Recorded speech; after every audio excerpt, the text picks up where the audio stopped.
So, bumabalik siya sa original color niya kapag binaba mo. Pag binaba mo? Binaba mo. Oo, yung kanina. Ay, oo nga, ano. Ano? Miguel, ano masasabi mo?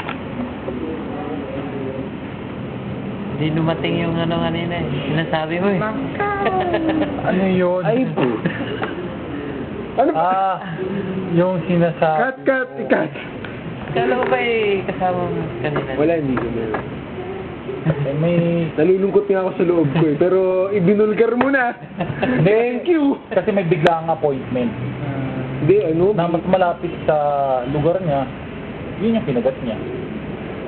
Hindi, totoo yan. May lakad talaga siya eh. Family. So, alam mo na yung mga dialogue ko. Kanina kami. Ay, hindi yun, tatanggapin ko. Ano? Buisit ka.